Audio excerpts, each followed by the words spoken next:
saja rangkaian Waisak hari dan pukul berapa kira-kira pelepasan lampion akan dilakukan, Triksi? Ya Ibrahim, sebelum saya menjawab pertanyaan Anda, saya akan menceritakan sedikit bagaimana kondisi di tempat kami melaporkan, yakni di halaman Candi Borobudur atau di lapangan Kenari.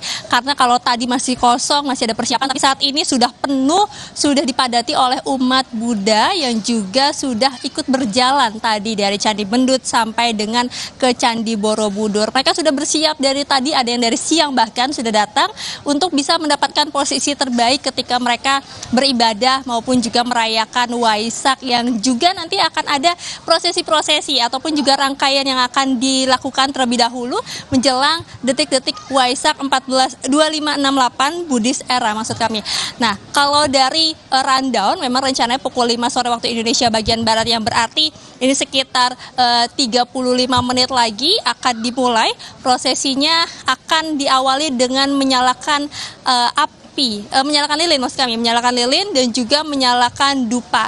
Ada lilin pancawarna yang memiliki makna-makna, ini ada 5 warna, dari warna biru, kuning, merah, putih dan juga warna oranye, yang juga melambangkan satu persatu terkait dengan apa yang harus diamalkan maupun juga harus dilakukan. Seperti misalnya warna merah terkait dengan cinta kasih dan kasih sayang yang harus dipraktekkan ke semua makhluk hidup. Lalu kemudian juga ada kebajikan yang berwarna putih dilambangkan. Ini menunjukkan bagaimana masyarakat ataupun juga umat Buddha harus terus-menerus menjaga hidupnya menuju kesucian. Lalu kemudian ada warna oranye yang menunjukkan semangat untuk bisa mengingatkan kembali umat Buddha mengamalkan sikap-sikap atau juga ajaran Buddha. Nah, setelah penyalaan lilin ada juga penyalaan dupa dengan 3 hiu. Ada 3 hiu ini melambangkan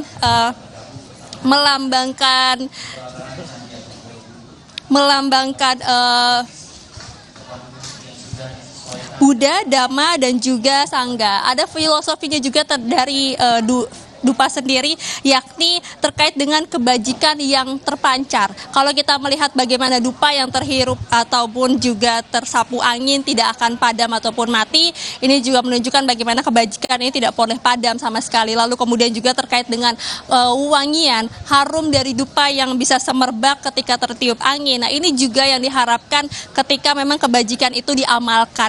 Memang ada filosofi-filosofi yang kemudian tampilkan ataupun juga dimaknai dari setiap prosesi-prosesi.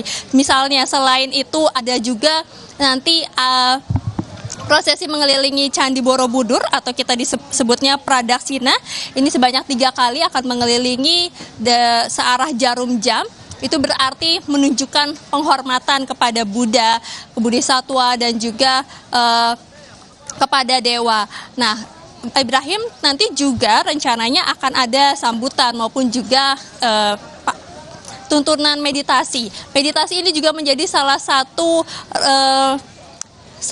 kegiatan yang juga harus dilakukan, yakni untuk mengingatkan kembali terhadap diri masing-masing terhadap ajaran Buddha. Kalau tadi disampaikan ada sekitar 40 objek untuk meditasi. Salah satunya adalah terkait dengan napas, untuk mengingatkan kembali bahwa manusia ini hanya sekedar nafas yang dia hirup dan juga dia keluarkan. Jadi tidak boleh ada kesombongan ataupun juga ada keegoisan. Maka dari itu meditasi menjadi salah satu bentuk untuk menenangkan diri dan juga memfokuskan diri. Nah, Ibrahim, selain dengan rangkaian-rangkaian tadi, sekitar pukul 7 yang juga adalah prosesi doa, ini akan dilakukan pelepasan lampion di 2 zona, yakni ada di lapangan Marga Utama dan juga di Taman Lumbini. Jadi ada 2 sesi juga yang akan dilakukan, yakni dari pukul 7 sampai dengan pukul 9, lalu kemudian dilanjutkan lagi dari pukul setengah 10 sampai dengan pukul setengah 11. Itu adalah pelepasan lampion-lampion yang juga menggambarkan doa dan juga harapan